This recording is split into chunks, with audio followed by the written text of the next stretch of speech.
welcome to Dad Hammer, One for the Road, our short form show where we provide a more focused discussion around specific Warhammer topics. The topic for this show will be top 15, not 10, but 15 because reasons. Top 15 accessories for Warhammer. This will be a little bit of a mix between hobby tools and gaming tools as well, or accessories rather. But this is not just for brand new players just getting in. Some of this will be that, but it's not just for new players wondering what to buy first, but also for more experienced hobbyists that are looking to upgrade. A lot of us have gotten into the hobby and bought maybe less expensive accessories, or maybe not even accessories at all, and just kind of gotten by. So this will be for you if you have been in the hobby for a little while and looking to upgrade your accessories that you have and enhance your Warhammer experience. I am David the Warboss, and I am joined as always by the most generic Space Marine in the Imperium, Mr. Medicae Steve. Steve, how are we doing? Man, we're doing really, really good. I'm pumped up about this episode, actually. I think the timing's just right because a lot of us are about to have a whole lot of hobbying to do. Yeah. So this might fit in just right. Yeah, and then going into the summer, if you're going on vacation, looking to, I highly encourage, especially with the new Leviathan box coming in on the 40K side, if you're taking on a new army, these are some good accessories to have, and we'll be talking quite a bit about the hobby side of it, but also some of the gaming as well. So looking forward to this episode. Thank you very much for listening to our show. You can also find us on the Dad Hammer Bolters and Booze podcast, but this is our shorter one. And if you like what you're hearing, please make sure you rate, follow, subscribe on all the various social networks, and of course on our wherever you listen, Spotify, Apple Podcasts, Stitcher. And you can also find us on Twitter, Facebook, YouTube, Instagram, just about everywhere. Still yet to have our MySpace account. I don't think that's ever that's just going to be a running joke that we're never going to do. Yeah. But I like it. One day we will. Because we're old. So let's get into it. This is a little bit of a ranking, I would say, and we were going back and forth on what is the top accessory, and we're going to start with the most important one. But most important is a matter of opinion. But I'm thinking about our last one for the road show. We talked about walking into the store and how overwhelming it is, and giving you some tips on where you can maybe calm down a little bit. Don't feel like you have to purchase the entire store as soon as you walk in.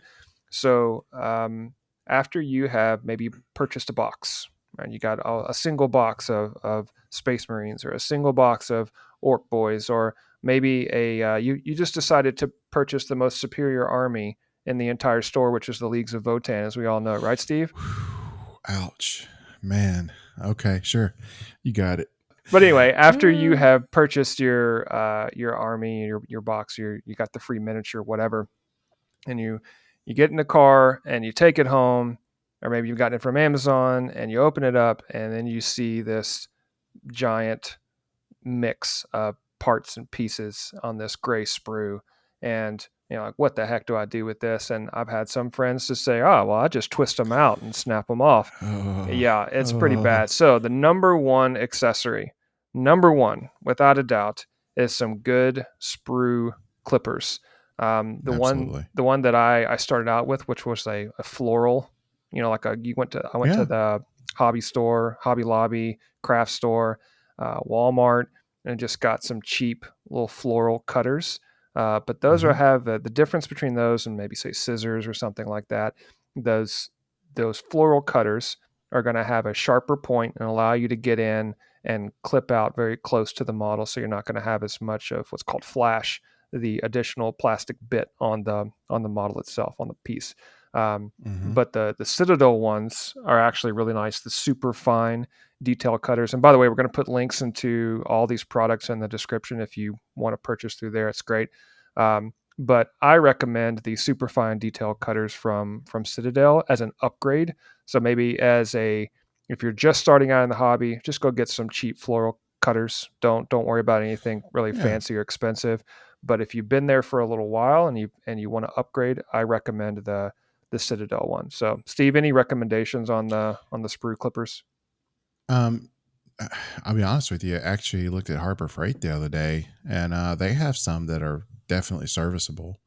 Um, I have a pair. They're I don't really remember what brand they are, but they're actually meant for electricians and Mm-hmm. stuff. Yeah. It's the exact same tool, Yeah. but it's meant to snip really fine wire. People who use build computers and stuff. Right. So that's I've been using the same pair for a really long time. Yeah.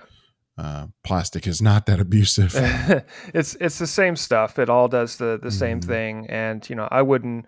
You don't need to go expensive on the Sprue Clippers, but highly recommend you go that route instead of scissors or even going to the hardware store and getting something that's more Yeah. meant for copper wiring. And just Hmm. get some hobby clippers. So You gotta get the Tamiya God Hand ones that are like $50 a pair. yeah, I You mean, heard of those? it really depends. If you've been doing it for a while and you want to get something more Hmm. premium, there you go, right? But I would say there's a couple of options there depending on where you are in your hobby journey. Don't wreck your model like before you really get started. Right, exactly. So once you've clipped out the pieces, the second accessory that we're going to recommend is an X-Acto knife with extra blades. So this is just going to be a hobby knife or a craft knife, not a box cutter, but a No. hobby knife um, with extra blades. And you buy the little box. I mean, I bought a box Hmm. of extra blades, I don't know, 5 years ago, and It'll last forever. yeah, you're never gonna. Well, I'd say you're never gonna run out. You're very rarely gonna run out, depending on Hmm. how much you want to replace those blades. But really anything generic from Walmart or any craft store. I don't have a specific brand in mind. I mean, I think I've got an No. X-Acto knife from way back in the day. Steve, what do you use? Uh, I have access to a lot of disposable scalpels and stuff Oh, because of your that profession. Okay. pretty much. They're one use things, but we throw away so much stuff that doesn't even ever get used. Like it's still in the packaging, it Hmm. never gets contaminated or stuff like that. So I have access to that stuff, but the blades on those are a little bit thinner. They're not quite so rigid as a good X-Acto knife. Um, I would probably recommend an X-Acto knife first. Yeah. The scalpels and stuff, they're actually, if you're not used to handling them, they could be a little dangerous because they're not as ergonomic as a hobby knife Well, would and be. if you're not in the medical field, Yeah, don't go. I Don't would be go. a little concerned if you're handy with a Yeah, scalpel. might be raising some red The red, flags. you're gonna get a phone call one day. You're gonna stop by the Yeah, cops. Sir, step out of the car, yeah. please. But for whatever you do, I keep a sharp one and like a newer blade on one. I have a couple. Hmm. So, and my older blade is what I use for like scraping mold lines Yeah, and the really rough work. So you're gonna break and ding a blade. So I like to have two. The sharp ones for really fine stuff like shaving plastic off, but just scraping in general, cleaning up. Keep your dull one around too. yeah, and you're gonna want the knife after you clipped it off. You're gonna want the knife to, like I mentioned before, to get rid of those little bits of flash, the extra piece of plastic that you weren't Hmm. able to get with the clipper itself. So exercise caution. Don't cut yourself. I have a lot of scars on my fingers, I think, from Me just too. going straight into my finger. So be very careful. So this comes with a caution, as with any sharp blade. The next accessory, number 3 on our list, is a bright hobby light. Now, I have one in particular that I recommend, that I purchased off of Amazon, and this Hmm. is the Amaze Lit. I guess that's how you say it, desk lamp. And I, Okay. for one, you can really there's just a ton of different options for Yeah, it's desk endless. lights. Really, you have so many options, but the one I use is a adjustable one that clamps to your desk. So if you've got a Hmm. large surface like I do for my work, then I use this thing to clamp onto the desk, and then I can move it around. I have it actually behind my monitor when I'm not using it for a bit of backlight, and I just kind of leave it on, Yeah. and then I swivel it around in front of me to use as a hobby light. So that's my light. But Steve, I don't know if do you have the one that clamps to the desk, or you have something else? I have one that clamps to the back of the desk. Gosh, don't ask me. but it is as bright as the sun, though. Yeah, It's put on pretty beefy. sunscreen. Yeah, it gets pretty bright, but I'm older, man. My eyesight is not that great. I need every bit of light I can get to help. Yeah. I think you can go all over the spectrum, and just depending on what your budget, that's kind of what'll limit you to what you buy. But most of them are very serviceable, and they're LED, so they last forever. Mm-hmm. They don't get hot. I would recommend personally looking into LED one because you can change the warmth on the light too, Mm-hmm. which can be very helpful. But you just don't want anything that produces a lot of heat because you're going to be right up under it. Yeah, and I would say too, maybe this is a second option. I've got the one that clamps to the desk, which is, most of the time I'm doing my model building and painting at my desk, but there are times when I Mm-hmm. want to take my stuff with me, especially during the summer when we go on Mm. vacation and go to a condo, or during Christmas time where I'm at the in-laws' house and I'm painting there, and I'm at the dining room table with the ceiling lights that are not great, Yeah, they're great for exactly. eating turkey, not so much for painting Mm. models.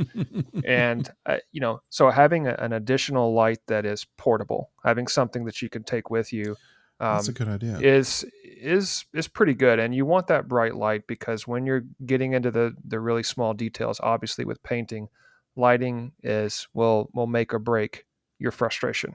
It will That's right. really add to the experience while you're painting. All right, so number 4 on our list is a very crucial one and a little bit controversial here. We've got some difference of opinion, but number 4, Steve, you want to take this one? Yeah, I really like the thin plastic cements. They come in the little square bottles with the brush inside. I think Tamiya and Mr. Hobby have them. Um, I get them at Hobby Lobby, so kind of whatever they have, but it melts the plastic and melts it together. So it's pretty permanent. So if you had any thoughts of wanting to pop an arm off and change a weapon, you're probably not going to get to do that. But for me, it's pretty instantaneous. It evaporates really quick, and it works well. I would say if you're someone who likes to prime their models on the sprue or whatever, it requires a plastic to plastic Mm-hmm. connection. Mm-hmm. So if there's paint there, it doesn't work. But that's my preference. But if you're using, I do have a lot of super glue. I use it a lot because if you're using resin, you have to use super glue. I'm team super glue. I'm team Are super glue you? for sure. Yeah. That's I'm fair enough. I think I like it because it doesn't, at least from my experience. Now maybe I'm not a glue aficionado of any kind, but I don't I think it like the smell. I don't want you don't want to get super glued too close to your nose or it might be there permanently. But No, kids, don't do that. no, I haven't had it hasn't melted the plastic for me. And I like that it bonds quickly. So especially Mm, when I'm putting together um, like Necrons, for example, and the small spindly limbs, and I have to do some good kind of point. like twister pose with my fingers Hmm. to hold everything together, especially some of those older ones. But you got to have multiple connection points, and I like the fact that it bonds quickly. Now, plastic Yeah. glue, which is what I think Games Workshop recommends, plastic glue is going to allow you to move it around a little more. Hmm. But I like the fact that super glue sticks very quickly. Just don't stick your fingers to the model, or Very true. you end up with what I affectionately like to call is just battle damage on your models.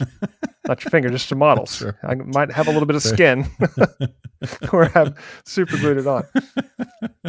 But glue, very important. No matter what you do, you got to have some good glue.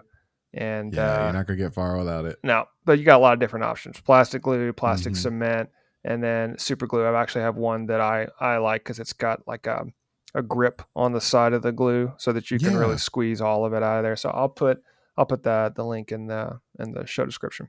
All right, number 5, very important, is paint. You don't want to be part of the gray horde. We're having your Not unpainted really. models. I mean, you can, right? It's not, you're going to have some people that are going to look down on you, but really you're just looking Yeah. to play the game. But paint, very important. I know, Steve, you're the I paint because I have to, not because I enjoy Hmm. it, and I know you're more the expert in this area. Yeah, I do like to paint. I think just you can get crazy and you can go all the way to the airbrush world, but you're gonna need a primer. We didn't really talk about that, and you can do the Citadel primers. You can get flat black primer from Walmart. I've used them both. They all have their pluses and minuses. You're gonna need some sort of permanent foundation. These acrylic paints don't stick well to plastic, bare plastic. So get a decent primer, get your primer coat on. I think Citadel, Vallejo, and ProAcryl are my three kind of go tos, and it's very nuanced and it's not a big deal. And honestly, they're all pretty equal now.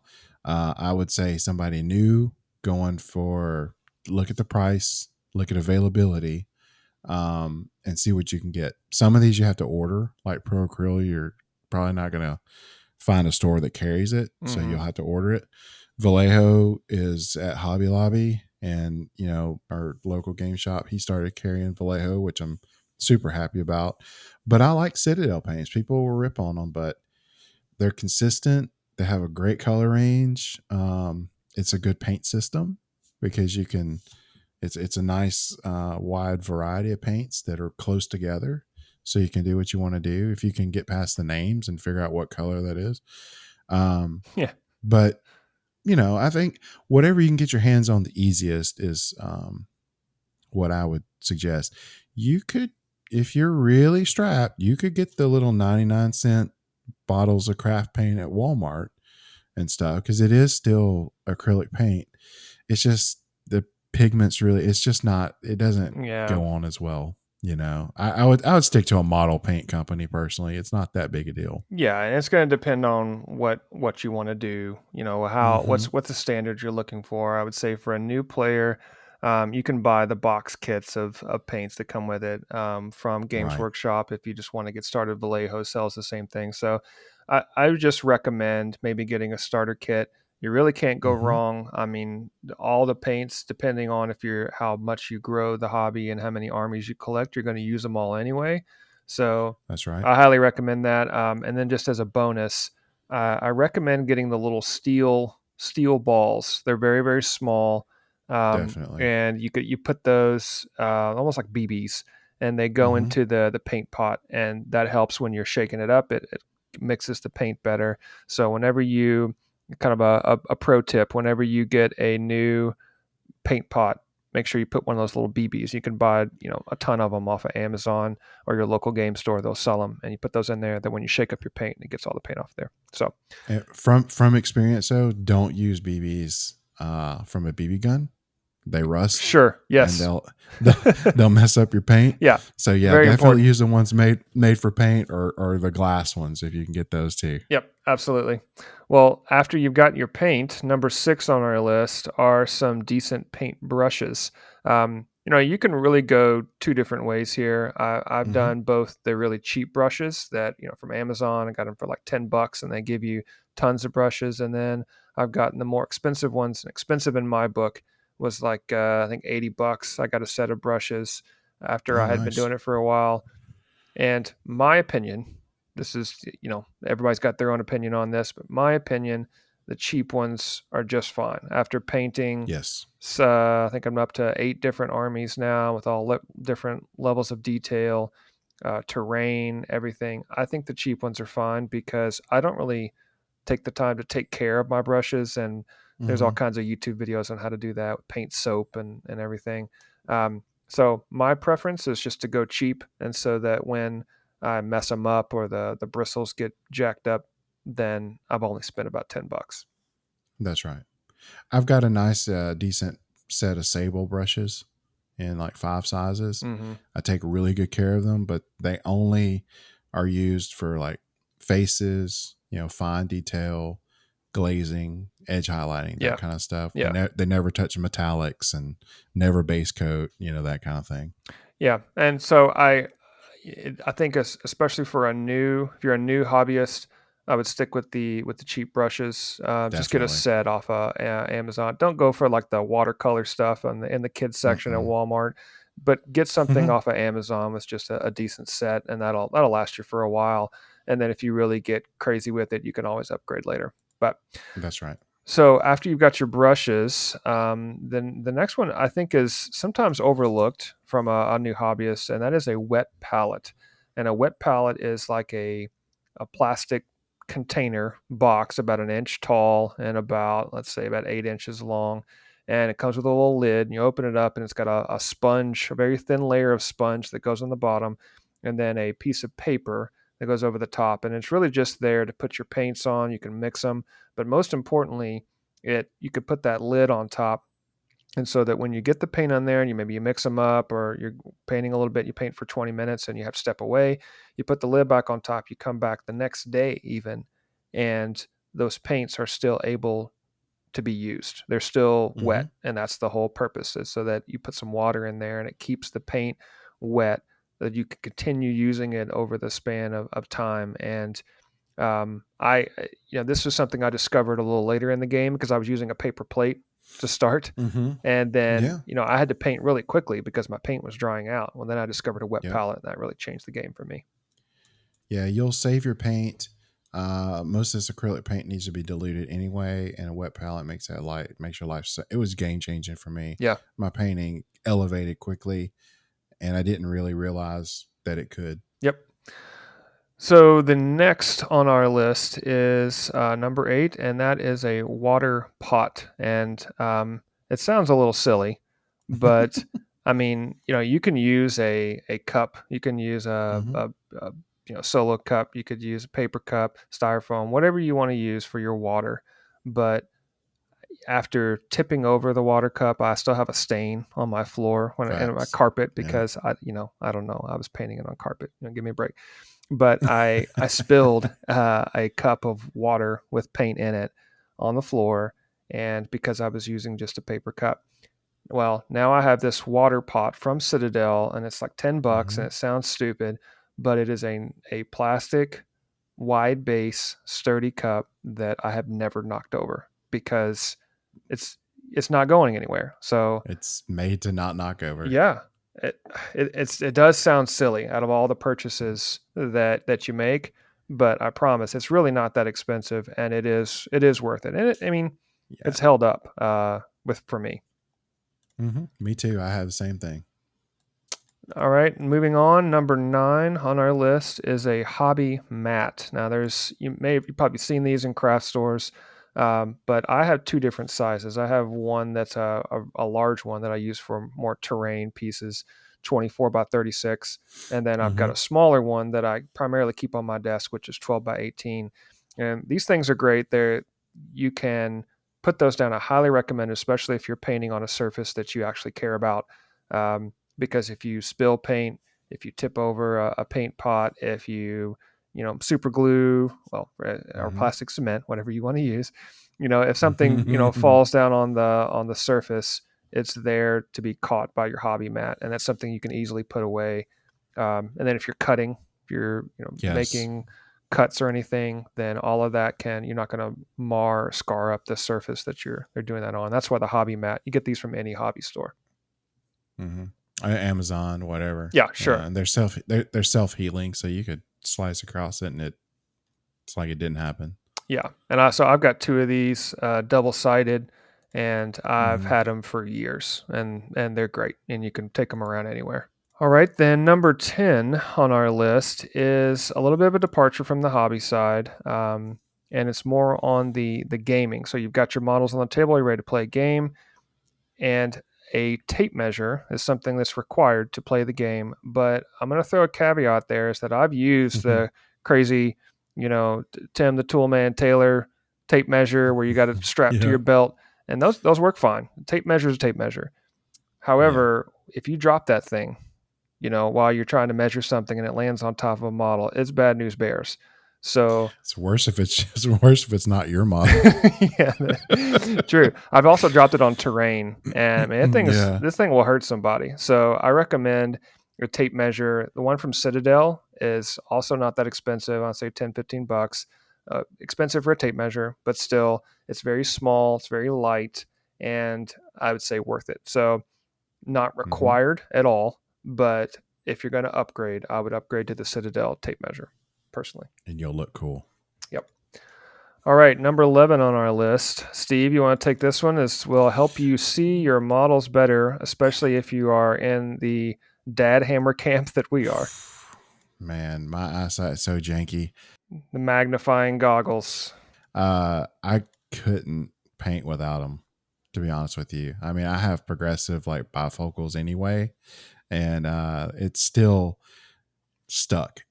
I mean, if I want to get closer than about 2 feet to my face, everything starts getting blurry again. So I have to use these to paint. And there's a lot of different styles. So I have to have the ones that'll go over my glasses. So, but if you don't wear glasses, they have some that basically fit on your nose and face, like glasses with the little magnifiers that flip down. So there's different kinds for whatever you kind of need. But your painting will get better too. The better you can see, because these things are small, no matter what. Even some of the bigger vehicles, they still have small details. So the more you can see, the more you can paint. And the more you can paint, the happier you'll be, etc. Yep, I agree. You will look like a little bit of a dork, but you know what? If you're already painting toy soldiers, so you know what? Just own it. And these things will actually help you see everything better. So while you're magnifying, while you're zooming in on those models, number 12 on our list are sanding sticks. Easy for you to say. Sanding sticks, which will help clear up those mold lines. Yeah, the mortal enemy. I think I hate them because I wear magnifying glasses and I can see them. So, Yeah. So maybe just eliminate these two, right? Maybe you just don't have the magnifying goggles and you don't need the sanding sticks because you can't see anything. Yeah, from 3 feet away on the table, you're not going to see them anyway, but they bother me, man. Yeah. No, they're perfect for removing those mold lines after you've clipped everything out, put everything together, get everything filed down. Having sanding sticks is important if you want your models to be cleaned up a little bit. Some of the older kits, they don't fit well together. So every once in a while, you have to just like take a little bit off and a little bit off, and it can help. Yep, for sure. All right, number 13, we're rounding out our list here. Number 13 is a painting handle, or you can use wooden blocks, but a painting handle, Games Workshop sells these, but you'll put it's a way to take your model and stick it on almost looks like a chess piece, where you put the model in there and you can hold it, you can move it around while you're painting. It's a nice upgrade instead of you could absolutely just hold it. The only downside to that is that the oils from your skin, or if you've got super glue or paint from your fingers, that may also get on the model if you're not. Sometimes that's happened to me where I'm not even aware that it happened. But painting handle, very important, but you can also use wooden blocks and sticky tack to put it on there. Right. Number 14 on our list is a paint tray, and this is really just maybe a paint holder. That's probably a better way to say it. And this is just a makeup holder. So you're going to purchase tons of paints, whether you're getting them from Vallejo or Citadel or whatever. I primarily use Citadel paints, and I've got, I don't know how many, 100, different types. But having these little makeup trays, it's actually meant for makeup, and they're these acrylic stackable things that like a stair step, and you just put those on there. It'll hold all your paints. It's like a little tray that you can stick away on a shelf. It's perfect for organizing your paints. Yep. My desk is an IKEA desk, and I just have a bunch of drawers, so all my paints are in there. But I initial the top, especially the Citadel bottles. Yeah. So I'll know what color is what, so I can grab it really quick. Yep. And then very last on our list is, it's something fairly small here, but it is to round out everything and put the finishing touches on your model. And that's a good set of tweezers. Really, there's no secret sauce here. Any tweezer will do, but you're going to use this to apply your decals. You're going to use this to apply bits of grass and shrubs and rocks and things like that to the bases of your models. But I've got the same set of tweezers that I bought from Walmart forever ago, and they work great. I agree. Well, hopefully, that's our list. Hopefully this is helpful to you, whether you're a new player or someone who is wanting to upgrade. We threw in a few upgrades there, but Also plenty of stuff for a new player to start their hobby and gaming journey in the world of Warhammer off with.